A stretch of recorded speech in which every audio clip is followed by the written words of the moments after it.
Hola, ¿qué tal a todos los que están conectándose y nos están acompañando el día de hoy? Nosotros somos Alfredo Lazarte y Jesús Llerena y esto es Perspectiva Laboral. Es un programa donde abordaremos todo lo referido con las relaciones laborales desde un enfoque multidisciplinario.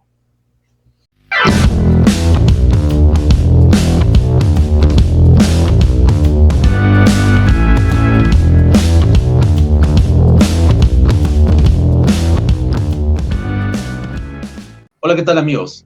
Bienvenidos a un nuevo episodio, una nueva sesión de Perspectiva Laboral. Hola Jesús a la distancia nuevamente. Estamos en esta virtualidad. Y bueno, el día de hoy vamos a hablar sobre un tema muy importante que amerita mayor investigación, mayor análisis sobre el tema de jubilación automática en nuestro país, ¿no? De hecho, al hablar de jubilación automática, lo primero que se nos viene a la mente y lo primero que a las personas también se le viene a la mente es este tema de llegar a un límite de edad y en la cual, bueno, en la normativa laboral y que ya nos explicará más a fondo en la actualidad, se extingue el vínculo laboral. Entonces, ¿qué sucede con estas personas, no? Porque uno cuando llega a un límite de edad determinado, en este caso, pues estas personas pasan a ser adultas mayores. Y es un grupo muy especial, es un grupo que se encuentra en situación de vulnerabilidad y que evidentemente en muchos casos se enfrentan a un tema o lo que deriva el tema de la jubilación es un tema pensionario, o en otros casos, como bien sabemos en nuestro país, las pensiones, al menos en el ámbito público, no son tan altas para garantizar una calidad de vida del trabajador a su cese, ¿no? Entonces, sin lugar a dudas, el tema de la jubilación repercute y trae muchos efectos colaterales al trabajador, a esta persona, y que en realidad pues tendría que analizarse tanto lo que conlleva entender jubilación automática, así como también sus efectos, ¿no? Justamente lo que tú venías diciendo es totalmente correcto, ¿no? Porque más allá pues también de la propia desvinculación, como se le podría llamar, para no calificarlo todavía de despido. Pero bueno, el invitado que tenemos en esta ocasión, ¿no? Perdón, es Martín Bravo Semancho, ¿no? He conocido ya digamos, en esta red laboralista que viene surgiendo, muy crítico y muy minucioso a la hora de hacer sus investigaciones. Así que una costumbre que tenemos ya en este canal, ¿no? Es preguntar más allá de la descripción de logros académicos, ¿cómo te describes, Martín? ¿Quién es Martín Bravo? Vaya. En este momento, Jesús Alfredo, yo me definiría como un hombre espiritual, un hombre que busca generar real conocimiento de sí mismo y sobre las cosas que tiene en torno a él, y sobre todo de compartir lo que aprende.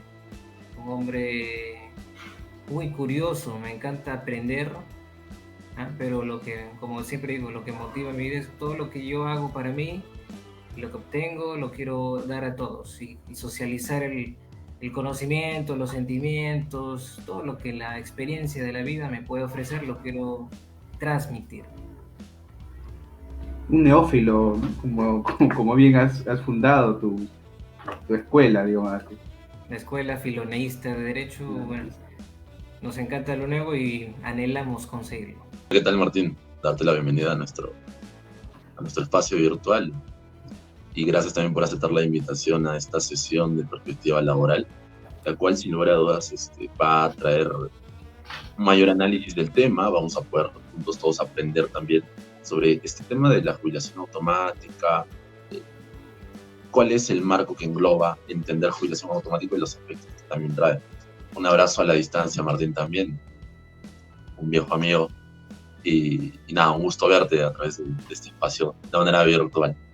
Bueno, vamos a empezar esta entrevista, Martín, y vamos a partir justo sobre este tema, ¿no? Para desarrollarlo, para poder entenderlo como primer punto.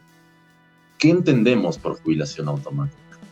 Y en ese sentido también, cuál viene a ser la naturaleza jurídica en las relaciones laborales privadas. Bien, vamos a sentar algunas premisas para esta intervención, Alfredo. Si me preguntas cuál es el sentido de la jubilación automática, forzosa u obligatoria, en la experiencia comparada se ha denominado con estas nomenclaturas, 3 son al menos las respuestas que yo te puedo ensayar. Si yo adopto la perspectiva de la relación de trabajo o del derecho individual del trabajo, la jubilación automática es una forma de extinción del contrato de trabajo y en consecuencia de extinción de la vigencia de la relación laboral. Como primera medida. Como segunda medida, podemos adoptar la perspectiva de la seguridad social. La jubilación automática, como su nombre así lo permite presumir, tiene muchísimo que ver con el sistema de seguridad social. Y si es que adoptamos estos lentes, entonces podemos definirla como un elemento de modulación de los cotizantes y quienes van a gozar de las pensiones. Recuerden, la jubilación automática en teoría no pierde cotizantes, porque el trabajador maduro lo expulsamos, pero hacemos que entre uno nuevo, de tal suerte que su aporte, su cotización al sistema sigue vigente, en teoría. Sí es verdad que aumentará el número de pensionistas, porque al obligar a egresar a un trabajador, estamos obligándonos a aceptar a un pensionista. Y finalmente podemos revisar a la jubilación automática de una perspectiva más panorámica, más, como dicen los civilistas, macrosistémica. Unos lentes que ya son más de retrovisor, más binoculares. Y son la jubilación automática como una medida de reparto de empleo. Entendiendo que el trabajo es un bien escaso, sobre todo en estos momentos de crisis económica, es necesario que, como Estado, nosotros que somos, garantizar la vigencia y goce efectivo de los derechos, en este caso laborales, de los ciudadanos. Y recuerden, ya el Tribunal Constitucional ha dicho que el derecho al trabajo se configura de la posibilidad de acceder al empleo y de mantenerse en el mismo hasta la verificación de una causa justa que legitime la separación. Entonces, si nuestro trabajo como gobierno, como Estado en este caso, si nuestra política de Estado es que los ciudadanos gocen de esta posibilidad de acceder, nosotros debemos garantizársela. No garantizamos que entrarás, garantizamos que puedes entrar, que existe un lugar a donde tú puedes entrar. Y bajo esa perspectiva es necesario redistribuir esos escasos puestos de trabajo. Vamos a expulsar algunos y vamos a hacer ingresar a otros, de tal suerte que se vuelve un dinamismo, una movilidad mayor, y así se configurará la política perseguida por el Estado, en este caso peruano. Entonces, hay tres lentes, ya les he dicho, para definir a la jubilación automática. Derecho individual, la perspectiva macrosistémica de la política de reparto de empleo y la perspectiva de la seguridad social. Nuestra investigación, la que de hecho aún sigue en trámite, se ha enfocado en al menos 2 de estas: la perspectiva del reparto de empleo y la perspectiva de la seguridad social. La primera ya se encargarán los laboralistas prácticos de las vicisitudes de la relación laboral, todo lo que acontece desde que ingresas, mientras permaneces y hasta cuando egresas. Cuando egresas se generan muchos problemas. Ese es el ámbito de la investigación que nosotros aquí venimos a defender. Entonces, como tú mencionabas, es en sí este tipo de jubilación automática o forzosa, como también lo mencionan desde otras digamos, legislaciones, es una especie de estrategia en una política de flexibilidad laboral. Sería una medida de reparto. Así lo definirías tú. Bueno, así lo tengo que definir yo porque he revisado la historia, pero voy a explicarles por qué nos decantamos por esta posibilidad. En el Perú no es nueva la jubilación forzosa, tiene exactamente 71 años, porque la primera experiencia que le tuvimos fue con el Decreto Supremo 11377, Estatuto y Escalafón del Régimen Civil o del Servicio Civil. Esta norma del sector público ya establecía en 1950 la jubilación forzosa, y es más, la definía con este término, forzosa, y no obligatoria ni automática. Entonces, ¿Por qué nosotros nos escandalizamos en 2021 cuando verificamos una activación de la jubilación automática, pero no levantábamos la voz en 1950 o los años subsiguientes, cuando se ejecutaba en perjuicio de los trabajadores del sector público, de los servidores y funcionarios? Yo creo que es un elemento cultural, muchachos, porque en el sector público no se escandaliza la gente cuando llegan los 70 años y te remiten tu resolución administrativa comunicándote tu cese definitivo y te dan las gracias correspondientes. La gente no dice, wow, me están vulnerando los derechos. Más bien se alegra, ¿no? Toman su cartita, la suben a sus redes y se genera como una cultura. Ya un profesor español que nosotros estamos leyendo, Manuel García Muñoz, se pregunta exactamente lo mismo. Dice, ¿por qué en el sector público no sucede esta misma problemática? No se generan estas candencias. ¿Por qué en el privado sí? Él intenta esbozar algunas justificaciones, pero se da cuenta que estas no son suficientes. Por ejemplo, dice, sí, bueno, en el sector público, en la administración pública hay ciertos principios, la gente ingresa por concursos, no se rige necesariamente por políticas de más o menos trabajadores, sino tienes que cumplir con una planilla bien determinada de trabajadores. Es decir, como que la oferta y la demanda del mercado no afecta necesariamente al trabajo público. Pero como él mismo concluye, y nosotros presumimos por ahora que tiene la razón, no tendríamos ninguna razón para diferenciar implícitamente que en el sector público no suceda nada cuando se activa el cese definitivo y cuando en el sector privado sucede lo mismo. No existirían razones, el fundamento es el mismo. Sin embargo, más aún porque en las administraciones públicas hay 728 y a ellos sí se les aplica la jubilación automática. Entonces, no tiene ningún sentido. La investigación se propone entonces descubrir si es que realmente en los dos fueros el origen de los problemas es el mismo. Vamos a intentar descubrirlo con algunas reflexiones libres. Por ejemplo, en el sector público se presume que todos los trabajadores que allí se encuentran son los más capacitados del Estado. El sector público, al menos en teoría, se ha construido históricamente bajo esta premisa de la meritocracia, que solamente los más idóneos podrán acceder a los puestos de trabajo y la idea es que permanezcan en ellos para generar productividad. Ya esta idea la habíamos encontrado en las normativas emitidas durante el gobierno de Velasco, cuya ideología era estabilidad igual productividad. Entonces, en el sector público existen esos rezagos de que mientras más tiempo permanezca el trabajador, más productivo podrá serle al Estado peruano. Entonces, cuando llega a una cierta edad, naturalmente va a adquirir un menoscabo de sus capacidades intelectuales y físicas. Se presume 70 años, considerando que en el Perú la edad de retiro son 65, la edad desde que se ingresa a la adultez mayor va de 65, se presume que a los 70 entonces ya estás bien menoscabado intelectualmente, en teoría. Entonces, siendo que nosotros necesitamos a los mejores, ya a los 70 años no me vas a poder dar el mejor servicio. Por tanto, justifico, legitimo tu separación del puesto de trabajo. Es así como en las experiencias comparadas ya es bastante aceptado, aunque no sé con tanta prueba, que en el sector público la separación responde a que el legislador presume que el servidor o funcionario es incapaz intelectualmente. Se presume, dicen los españoles, se presume una ineptitud por la edad. ¿Sucedería lo mismo en el sector privado? Se presume una ineptitud, se presume que el trabajador no cuenta ya con las capacidades intelectuales. Fíjense ustedes, puede ser.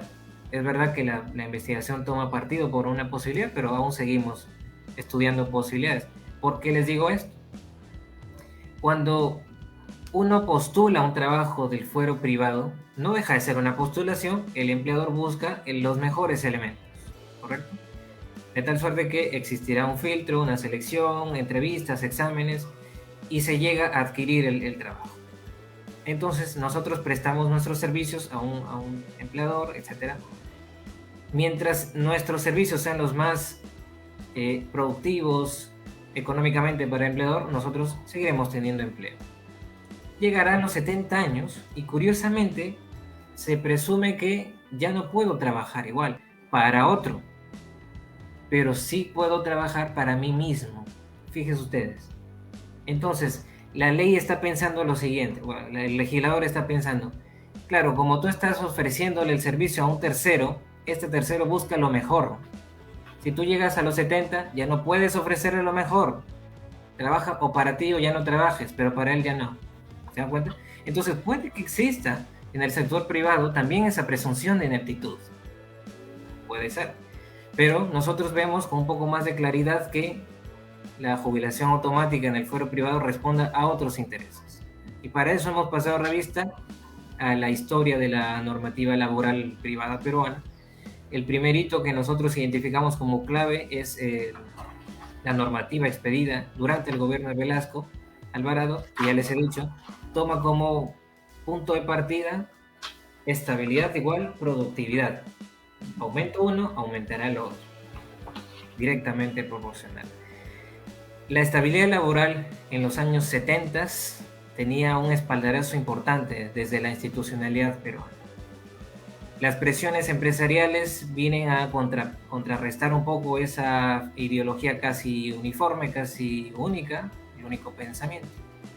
Las presiones empresariales empiezan a denunciar que la estabilidad ha generado una propiedad de los puestos de trabajo. Los trabajadores creen que realmente son suyos esos puestos y mientras vivan ellos no podrán ser reemplazados, y en verdad sí que se generó una estaticidad de los puestos de trabajo que viene a darle alimento a las denuncias de los empresarios para generar cambios, no solo normativos, sino fundamentalmente ideológicos. Cambien ustedes la ideología y la normativa cambiará por sí misma. Vienen entonces a aumentar estas voces de denuncia y finalmente van a conseguir un cambio normativo con el decreto ley 22.126 del 86. Y esta normativa un poco que iba en contra de la constitución entonces vigente, la del 79, cuyo artículo 34, 43 me parece, ya había especificado al derecho de la estabilidad laboral como uno constitucional. No estamos bajo un derecho, digamos, construido jurisprudencialmente o de reconocimiento popular. Estamos hablando de un derecho expresamente contenido en el texto constitucional y por tanto defendible y oponible ante terceros. No se podía mantener entonces estas dos normativas. O tienes el de la Constitución o tienes la normativa por ahí. Naturalmente, por jerarquía, iba a regir el de la Constitución. Sin embargo, todos estos vaivenes, esta ambivalencia normativa se viene a terminar completamente en el año 91. En el año 91, señores, no solamente el Perú, sino el mundo entero estaba, bueno, en la década de los 90. Y en verdad, ya en los 80s, el mundo estaba experimentando nuevos aires. Así como en 2020 yo me aventuré a decir que un fantasma recorre Latinoamérica, que era el fantasma del comunismo. Y lamentablemente todo de verdad. En los 80s y en los 90 un fantasma recorrió el mundo y era el fantasma de la flexibilización laboral. Ya ustedes podrán remontarse a muchas teorías al respecto, pero no vamos a caer en conspiranoicas. Pero ya el mundo había entrado en una nueva etapa de su economía. Las crisis habían acrecentado, es verdad, el paro, el desempleo, y lo que se necesitaba era alivianar costos, asegurar la movilidad, que los trabajadores entren y salgan, de acuerdo a los intereses de la empresa y del mercado, el mercado como eje de todo. En el Perú esta realidad no fue ajena, y en los 90, ya con la entrada del entonces flamante presidente Fujimori, bien influenciado por los Estados Unidos, se instaura una nueva ideología laboral. Fíjese usted, ideología laboral, cuya matriz es la que venía haciendo en todos los países: aligerar costos, aumentar la movilidad y la flexibilidad laboral, rompiendo esa estaticidad de la estabilidad previa. Es así como se vienen a establecer nuevas normativas, y una de ellas absolutamente clave es el decreto legislativo 728 del 91. En ese texto primigenio, en ese texto original, sin embargo, no estaba prevista, como así hoy la conocemos, la jubilación automática. Ya en el mundo era muy conocida la figura y como ya les he dicho, en el Perú también ya lo era, por el sector público. Pero todavía no se habían aventurado o arriesgado a configurarla, a diseñarla en el sector privado. El decreto legislativo 728 sería objeto con el tiempo de algunas modificaciones naturales porque era una norma perfectible y que se iba acomodando a cómo iban a ver los resultados. Unas normativas la modificaron y en el 95, me parece, se emite un primer texto ordenado, texto único ordenado. Y allí ya se había previsto, y esta vez en términos más modernos, la jubilación automática a los 70 años. Es muy probable que se haya tomado los 70 años, ese número 70, y no, por ejemplo, 67 o 68 o 69 como en España, porque ya nosotros teníamos la experiencia pública funcionarial de los 70 años. Entonces, claro, mientras ya tenga un antecedente, ¿por qué no tomarnos de allí? ¿Cuál era la situación en el mundo de la jubilación automática hasta ese entonces? Bueno, la experiencia más resaltante es la española, definitivamente. España ha tenido una verdadera relación tóxica con la jubilación automática porque ha venido, nuevamente ha venido y ha ido y nuevamente ha venido. En 2021, es más, Sí. en julio de este mes, Justo te iba a preguntar eso, Martín. las cosas están loquísimas allá por España. Se ha aprobado una normativa que va a permitir la vigencia de los convenios colectivos que hayan regulado esta materia. Es una cosa impresionante. Si uno quiere estudiar la historia de la evolución de la institución, puede revisar España y va a tener muchísimo trabajo. En otras legislaciones de la geografía, digamos, cercana, no existen muchos vestigios. Por ejemplo, la Argentina no conoce la jubilación automática y la colombiana solo para el régimen funcionarial. El Perú, sin embargo, sí que adoptó esta política en los 90s, política que, como les digo, ya venía por los 80s y hasta mitades de los 90. Era la idea predominante, no hay trabajo, expulsa a los ancianos, ingresa a los nuevos y tendrán trabajo. Pero, y de esto puede dar fe pues la doctrina española, ese sistema, esa ideología, ese funcionamiento que estaba detrás, no funciona. No se ha verificado en el tiempo que expulsar a trabajadores del mercado de trabajo haya incrementado tasas de empleo. No se verifica.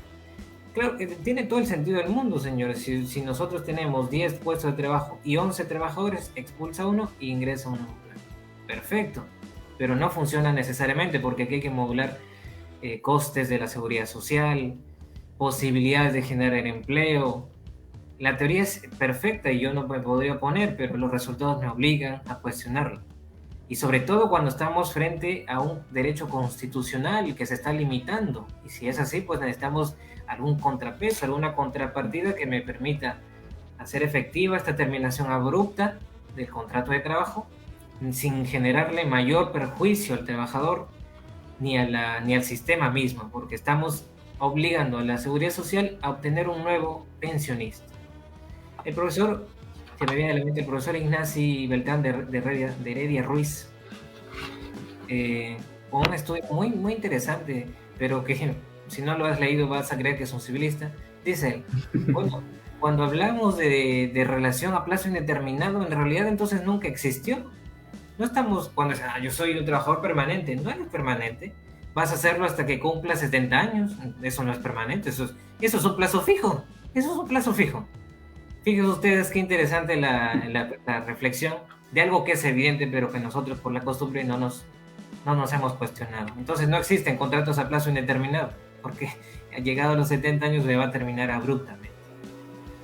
Entonces, volviendo a la idea general, en los 90 se llega a la nueva ideología, se modifica la norma y esta vez sí que se establece la jubilación automática y así ha venido hasta nuestros días. Ya tiene casi 30 años de vigencia en el Perú.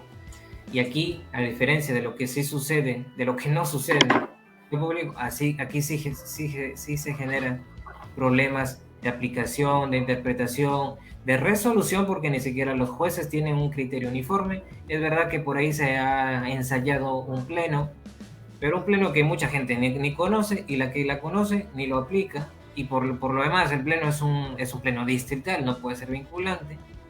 ni pretender serlo, porque ya te creería pues un pleno jurisdiccional nacional, pero es un pleno distrital, una corte que supo que este tema era importante, pero no le dio la importancia ni la envergadura debida. Esos problemas, ya en sede aplicativa, vienen a constituir materia también de la investigación. Entiendo, Martín. Entonces, de lo que hemos visto hasta este momento, esta presunción, porque la has denominado como una especie de presunción, o mejor dicho, ya para ir englobando todo, esta ideología, digamos, de la política, ¿sería a tu criterio discriminatoria? Para ir adelantándonos un poco. Bueno, sentando como conclusión, digamos, preliminar o premisa preliminar que la jubilación automática en el sector privado responde a una política de reparto de empleo, tenemos que respetar lo que en la investigación se denominó una genética. Yo soy hombre, tengo que respetar que en mi cuerpo tengo ciertas partes que las mujeres no van a tener. Hay que respetar lo que nos es dado naturalmente. Y si a mí me han impreso en mi concepción una genética, yo la tengo que respetar. Si yo he nacido en el contexto de una política de reparto de empleo, tengo que respetar esta para que esta sea efectiva, para que cumpla sus fines. ¿Okay? Entonces, la normativa tiene que asegurarse de que va a cumplir los fines de la idea que le dio origen: repartir empleo. Si la institución está dirigida a generar empleos nuevos, o mejor dicho, asegurar el acceso a nuevos empleos de los trabajadores desempleados, de los jóvenes, entonces hay ciertos cauces normativos que se deben respetar. La redacción de la normativa no puede ser libre, no puede ser arbitraria, sino que está naturalmente, preestablecidamente determinada. De tal suerte que nosotros en la investigación hemos identificado un contenido mínimo de la normativa, que debería respetar a fin de hacer efectivos esos objetivos. Y para ello hemos tomado ejemplo de la clave sentencia del Tribunal Constitucional 22/1981 de 2 de julio, que especifica que la jubilación automática solamente va a ser constitucional en esos términos si es que, persiguiendo la política de reparto de empleo, la satisface o intenta hacerlo. En el Perú, sin embargo, no tenemos ningún vestigio de esta intención. El legislador se creyó realmente la idea de la repartición de trabajo, pero no ha implementado en la normativa controles, de tal suerte que esa ausencia de control, esa ausencia de contrapeso, hace que la jubilación automática en la práctica se convierta en una máquina expendedora de despidos contrarios al derecho, y que pueden rozar, como voy interlazando con tu pregunta, con ciertos indicios de discriminación. Si no hay control, se deja la puerta abierta que el empresario pues, actúe a su mejor interés, y por supuesto el mejor interés del empresario es el económico. Va a intentar aligerar el costo de su planilla, mientras menos trabajadores mejor, sobre todo en esta etapa en este periodo de la historia, que nuevamente venimos a presenciar una crisis que ya la habíamos visto en los 70, crisis que ya la habíamos visto en los 2008. Entonces, recuerden, la normativa del trabajo es un instrumento, es una técnica para intentar contrapesar esas crisis. Ya lo decían los españoles, el derecho al trabajo es un instrumento para encauzar ese conflicto que está permanentemente vigente, el conflicto sociolaboral, socioindustrial. Mientras hayan crisis, las crisis que son nuestras compañeras de viaje histórico, nosotros como laboralistas tendremos que darle resolución, tratamiento, abordar el problema desde nuestras perspectivas para hacer que el sistema funcione. Ese es el fin de la norma laboral, hacer que el sistema capitalista siga funcionando. Entonces, sí, si nosotros queremos respetar la genética de la jubilación automática, tenemos que ver que nuestra normativa cumpla con ciertos fines. Entonces la investigación se propuso verificarla. Ya les hemos contado la evolución de esa normativa sobre la jubilación, y al menos 2 cuerpos son los que actualmente siguen vigentes. El Decreto Supremo 003/97-TR, que es el texto único ordenado de la Ley de Productividad y Competitividad Laboral. Ustedes me preguntarán, ¿en dónde quedó el 728? Bueno, es que el 728 llegó a escindirse en 2 cuerpos normativos. El original que 728 tuvo dos, digamos, La ley de fomento al empleo, ¿verdad? ¿No? De fomento al empleo, exactamente, tuvo como dos spin-offs, ¿eh? La ley de productividad y competitividad laboral y la ley de formación y capacitación laboral. Bueno, la que nos incumbe es la primera, el tubo, ¿no? El 00397-TR. Y la otra norma que sigue vigente y que muchas veces en los tribunales no se invoca es el reglamento de la ley de fomento al empleo. Esa ley de fomento tuvo su reglamento y sigue vigente. Hay proyectos de modificaciones, sí los hay, pero bueno, la iniciativa es muy precaria y no ha llegado a buen puerto. Bueno, esas dos normativas nosotros le pasamos revista con un contraste, una verificación de contraste, y llegamos a la conclusión de que en efecto de los dos requisitos que mínimamente debería tener una normativa de jubilación automática, solo uno se prevé y a medias. El reglamento ya nos especifica que la jubilación operará cuando el trabajador tenga derecho a pensión. Recuerda, en nuestro sistema de pensiones, digamos, estándar, debes tú llegar como mínimo a 20 años y a 65 años, 20 años de aportes y 65 años de edad para acceder a una pensión mínima. En nuestro sistema, pues, hay mínimos y hay máximos. No podrás tener menos de 415, hay ciertos bonos que lo van aumentando hasta 500, ni más de 857,36 soles. Para asegurar que todos van a tener en algún momento cierta pensión. Dato curioso es que hace, ¿qué será? Pues unos 3 días se emitió una norma, la ley 31.301 del 22 de julio. Esta norma abre un nuevo aspecto. Dice, bueno, si tú no llegas a los 20 años, igual te voy a dar pensión de 200 soles, de 300 soles, pero igual vas a tener pensión. Es un avance, si quieres verlo desde una perspectiva optimista, sí es un avance. Es un avance real. Por supuesto que no, un hombre, un trabajador, una trabajadora que gane, no sé, 2.000 soles, 1.500 soles, y de repente le rebajes ese nivel, ese estándar de vida a 200, 300 soles, es irrisorio. Pero bueno, al menos ya podrán acceder a una pensión. El segundo elemento para que la normativa de jubilación automática funcione no solamente es asegurar que el trabajador que se vaya tenga pensión, sino que el puesto que deja vacío sea reemplazado por un joven desempleado. En teoría, recuerden la teoría detrás de la jubilación. Saco uno para poner a uno. Es como en los partidos de fútbol, no me conviene tener menos de 11. Entonces, cuando cambio un trabajador a un jugador, pues ingreso uno nuevo. No es que lo saco y no dejo de ingresar. Aquí tiene que ser así. Saco uno, pongo uno. Pero no funciona porque la ausencia en la normativa se evidencia una ausencia de control.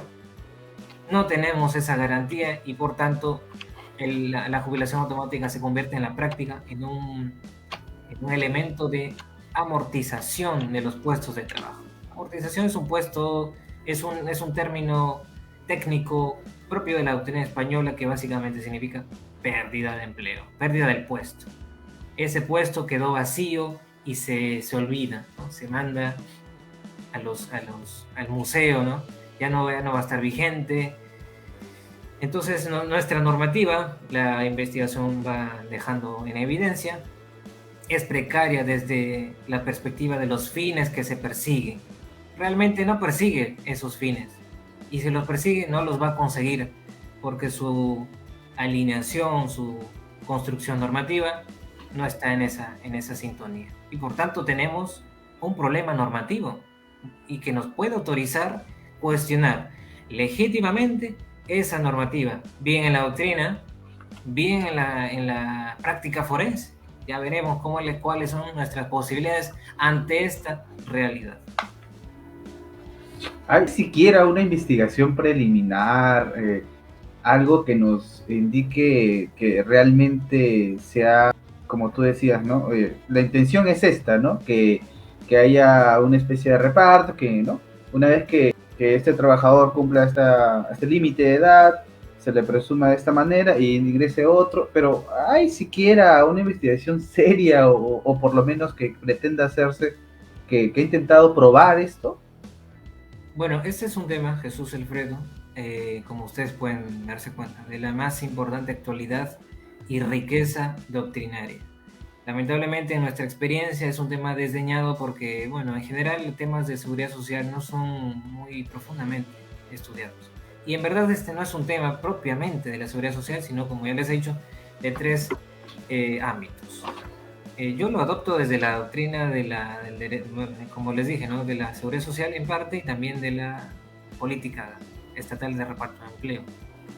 En nuestra investigación nos hemos topado con un libro de Paredes y Quiñones sobre la jubilación automática como eventual medida de vulneración de derechos constitucionales. Hay alguna denuncia ya previa, pero toman sentado ya en la normativa, no hacen un estudio, digamos, tan histórico. Recuerden, nosotros seguimos en terreno presuntivo, en terreno de especulación. Desconozco realmente si encontraremos un papel oficial que diga la jubilación automática se adopta por tal razón. Lo único que hemos conseguido, yo creo que es un elemento de capital valor, es la exposición de motivos del decreto legislativo 728. Retomando pues la entrevista, estaba más o menos respondiendo esta duda que yo tenía, ¿no? Si el fin de la norma es esta, habría pues que acreditar, o sea, ¿cómo acreditamos que realmente se cumple? Porque si no se cumple, ¿cuál es el sentido de mantenerla, no? O sea, no habría ningún sentido. Si en la teoría este es el fin y en la práctica no sucede, ¿tendría sentido mantener la norma? Esa era más o menos Tú me estabas comentando un poco el tema histórico. Es una pregunta que me permite entrar a lo que yo he llamado las posibilidades de litigante. Esta es una norma salvavidas. Los empresarios, yo quiero deshacerme de trabajadores, jubilación automática. Y listo, se solucionaron los procesos disciplinarios, la verificación de causa justa de despido, verificación de capacidades o conductas. Se solucionaron con la bendita respuesta jubilación automática por edad. Claro, Martín, disculpa que te corte. Justamente iba, si este trabajador es ineficiente en teoría, ya no puede más, ¿por qué? Pues ahí está la otra vía, porque no existe solamente el tema del despido por la conducta, sino también por la productividad, ¿no? Entonces tú le das un plazo, hay un procedimiento, 30 días, bla, bla, para que él pueda, ¿no? Eso iba, continúa. Ese procedimiento es eso, es un procedimiento, no es una garantía de un despido legítimo ni legal. Entonces el empresario dice, ¿por qué voy a atravesar todo este camino procedimental cuando solamente puedo invocar una normativa, una causa que me exime de justificarme y lo elimino casi inmediatamente? Por supuesto que van a elegir la jubilación automática, no van a transitar todo el proceso disciplinario, invocan el artículo 21, parte y fin, y listo. Con la bendita y susodicha explicación de, estoy asegurando el ingreso de otros trabajadores porque ya cumplió su rol, etc. La norma no te especifica, ya les he dicho, control alguno, y por tanto se ha convertido en la herramienta de vulnerar derechos. Estas vulneraciones se verifican en las orillas de la justicia laboral, porque no son infrecuentes las demandas de reposición o de indemnización por algún tipo de discriminación o algún tipo de conducta contraria a derecho. Digo estas generalidades porque el despido puede ser de muchos tipos, no es que la jubilación automática genere de forma inmediata un tipo determinado de despido. De acuerdo a cómo el empleador invoque defectuosamente la medida, puede ser generadora de un despido fraudulento, un despido nulo o de un despido incausado. Sin embargo, yo no quiero dejar la oportunidad de decir lo que ya adelantabas tú, Jesús. ¿Qué necesidad hay nosotros de tener en nuestro ordenamiento una normativa de tan nocivos efectos? La permanencia del artículo es un debate. Sobre los efectos interpretativos y aplicativos de la medida es otro debate. ¿Por qué no centrarnos también en esa discusión de expulsar, al menos de un caso en concreto, esa normativa? Porque a todas luces no persigue o no persigue correctamente un objetivo estatal. no, la redacción de la norma no permite determinar que vaya a cumplirlo. Entonces, si lo que se busca es un objetivo constitucional de repartir empleo, y si esa normativa está yendo en contra de ese objetivo, es una norma inconstitucional o presuntivamente inconstitucional. Y yo alentaría a que los litigantes tomen valor y denuncien en sus demandas una acción de inconstitucional, una acción difusa, para expulsar al menos de ese caso en concreto esa parte infine del artículo 21, un control parcial de constitucionalidad, y vamos a ver si realmente los expulsan. Yo defendería a carta cabal completamente la expulsión de esa norma, al menos en esa parte. En caso tengamos que mantenernos con la norma vigente, también hay otras formas de solución, ¿no? Cuestionar el despido, porque es un despido, no es la invocación de una terminación natural, es un despido. Ahora, si es que vamos a ser rigurosos con la norma, sí puede ser una terminación natural. La norma dice la jubilación es automática a los 70 años, salvo pacto en contrario. Correcto, ese es el origen de muchos problemas de interpretación y de aplicación que la investigación ha denunciado. Dicen a los 70 años, pero no especifican si al llegar a los 70 o a partir de los 70. Nuevamente ese pleno de 2017, pleno distrital de Junín, dice, no, a partir de los 70. Después de los 70 tú si quieres le invocas a los 71, a los 79, y ya no le tienes que seguir ningún proceso, ¿eh? O sea, trae abajo un pleno todo el entramado normativo sobre la aseguración de los derechos en un proceso disciplinario.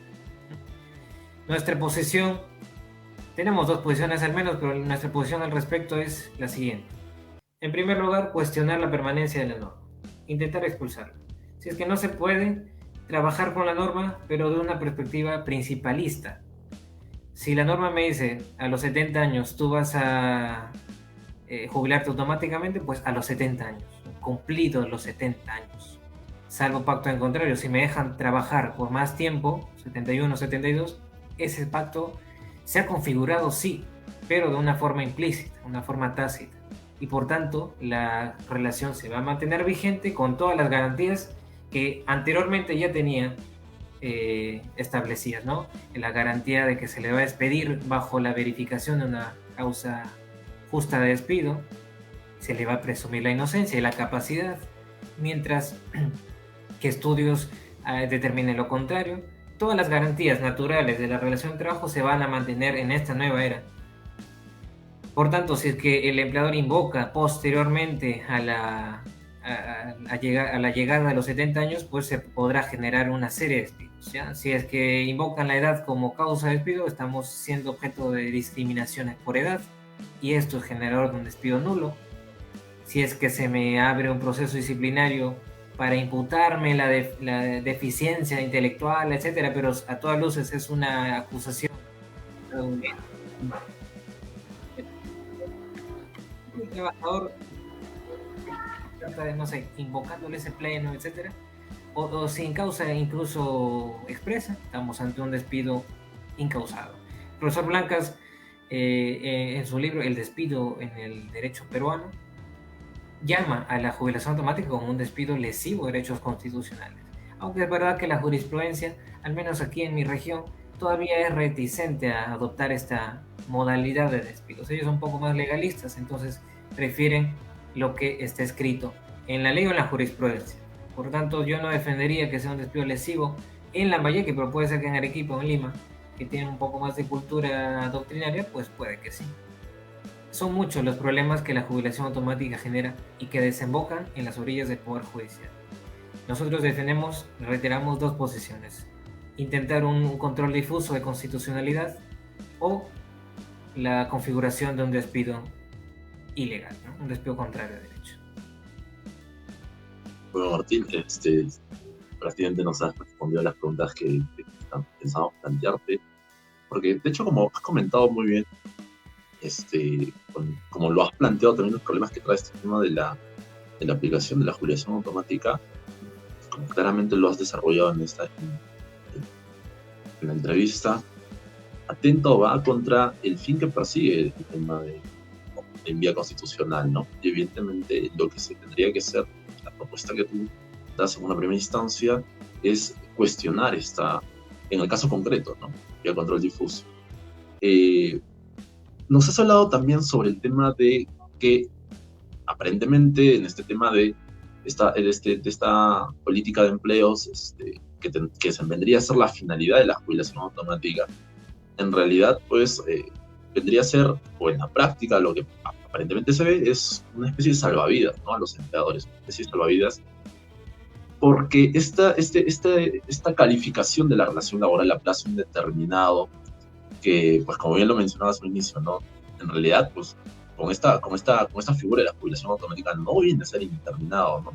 Y es que la relación entre trabajador y empleador, yo también estaba esbozando una idea, viene a ser una especie de, a veces quizás un tanto exagerada, no lo sé, de un matrimonio, ¿no? O sea, si es esta relación a plazo indeterminado, si se tendría en el cuerpo normativo como una relación indeterminada, pues vendría a ser una especie de un matrimonio que no lo separa a nadie, ¿no? Pero en la práctica, una de las partes siempre va a tener la intención, y en este caso, de sobremanera el empleador, ¿no? Tratar de separarse de su trabajador por diversas razones, ¿no?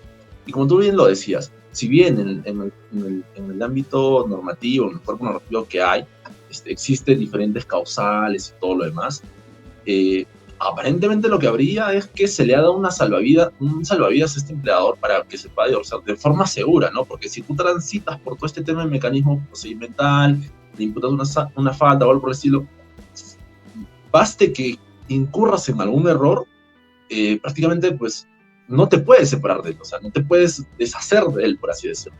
Pero con este tema de la jubilación automática, prácticamente es como que la carta fija, la carta segura, llega a esa edad, listo, le cruzas la carta y ahí quedó todo. No es que... ¿Sabes qué se me ocurre? Sí. Los chinos hacen celulares, ¿okay? Y llega un tiempo en donde el celular está condenado a dejar de funcionar, la obsolescencia programada. Eso pasa con las relaciones de trabajo. Nacen para que en el futuro terminen así, se vuelven insostenibles. Es lo mismo que sucede con los equipos tecnológicos. Los programan para que duren un tiempo determinado. Entonces realmente no existe, yo soy contratado a plazo indeterminado, soy plazo permanente. Realmente no existe, eso es un juego de palabras. La cultura pues así nos lo ha creado. Pero es muy interesante. Yo creo que el problema de la jubilación automática debe ser visto con la seriedad que le merece. Estamos hablando de un derecho constitucional, el derecho al trabajo, de un trabajador maduro. Estamos recortándole el sueldo a un tercio, a un quinto, y condenándolo a una pensión irrisoria, si es que tiene derecho a pensión, y en el mejor de los casos va a ser pues una pensión que ni siquiera asciende al sueldo mínimo. Es un recorte severo que merece entonces ponernos a pensar si realmente esta figura está funcionando. Ya en la experiencia comparada se ha determinado largamente que esta no es una estrategia efectiva. Por tanto, ¿por qué no cuestionarnos la permanencia? Está bien, los efectos los hacemos todos los días en los tribunales. Les cuento los casos de los profesores universitarios, que son los más sonados y que han dado origen a las únicas sentencias del Tribunal Constitucional sobre la materia. Hay jubilación automática de los docentes universitarios. El profesor Neves escribió un corto artículo al respecto. Claro, sobre ese sector muy señalado de trabajadores hay una presunción de que mientras más adulto eres, mientras mayor eres, más sabio eres y por tanto más conocimiento puedes impartir. Entonces no tiene ningún sentido que en tu esplendor académico a los 70 años estés condenado a ser expulsado. Es verdad que en las universidades públicas el máximo es 75 años, pero llegados estos ya es inminente la salida. Entonces, ¿cómo nosotros justificaríamos allí, no? Allí no hay reparto alguno, porque, y esto es algo a lo que también quería llegar, si es que nosotros realmente perseguimos esta idea de la repartición de trabajo, ¿por qué no obligar al empleador a acreditar en la carta de despido, en la carta de extinción de la relación, lo que sea? ¿Por qué no acreditar, señor trabajador, se le agradece por sus 30 años de servicio y en aplicación de lo dispuesto por la parte infine del artículo 21 del Decreto Supremo 00397R, le comunicamos que a su cese definitivo laboral se ha convocado la siguiente búsqueda de nuevos trabajadores. Convocatoria 1, 2021-empresa. Estamos ahí, estamos cumpliendo con ese fin. Le acredito al señor trabajador que está bien, se está yendo, pero le aseguro que estoy trabajando para encontrar uno nuevo que lo reemplace.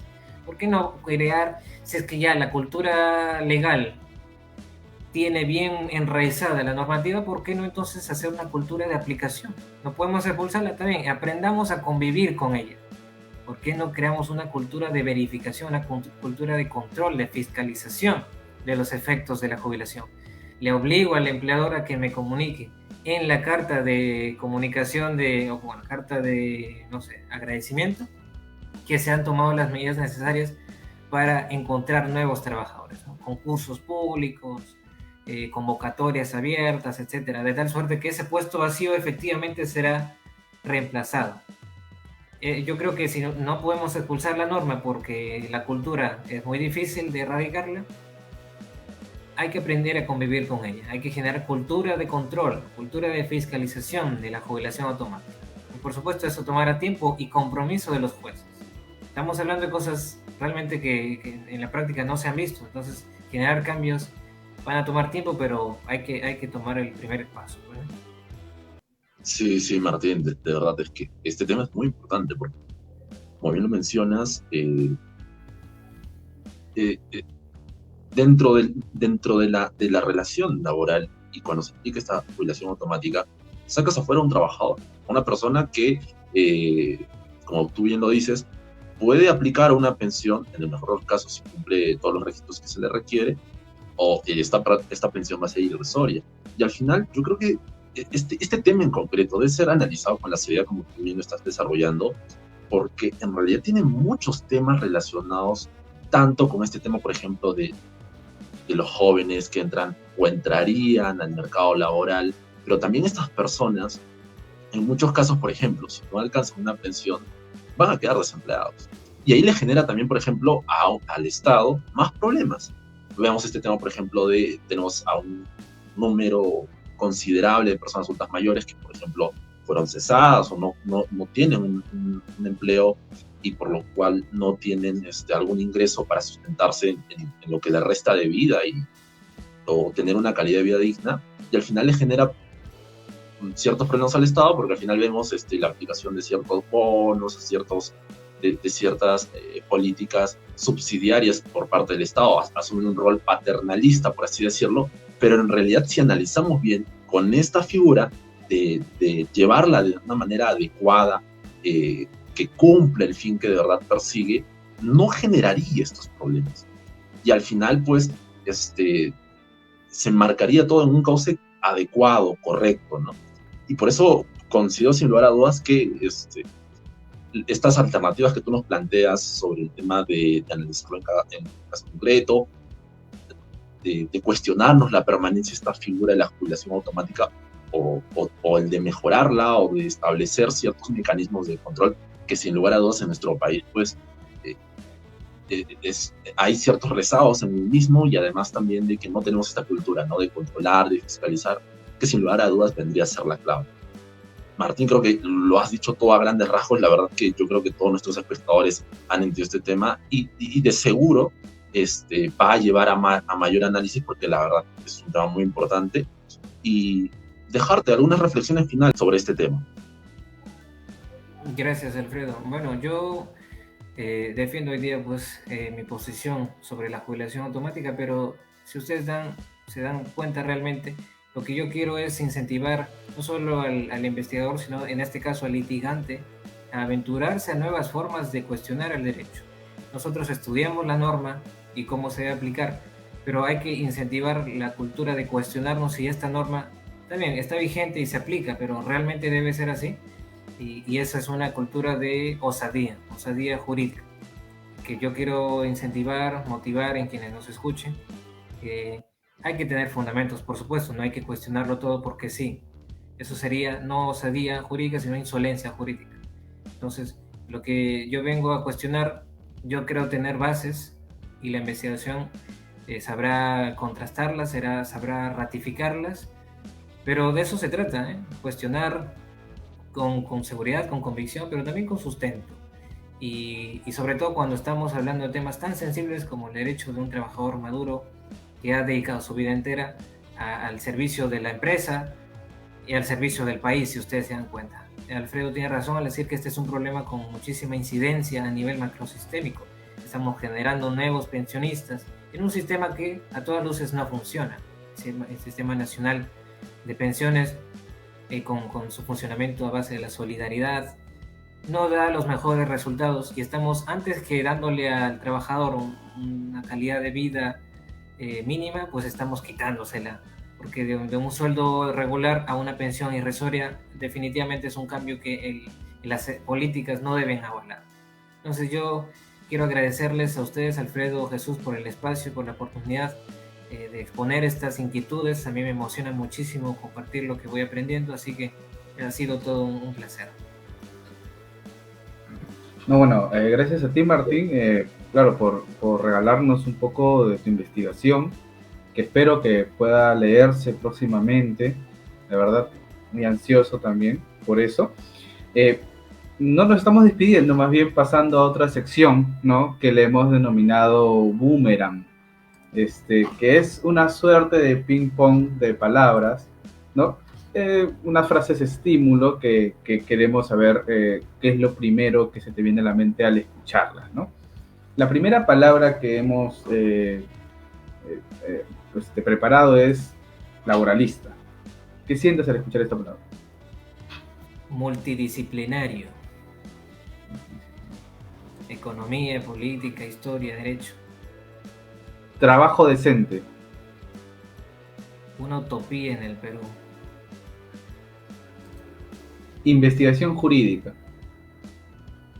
Una forma de aprender y compartir.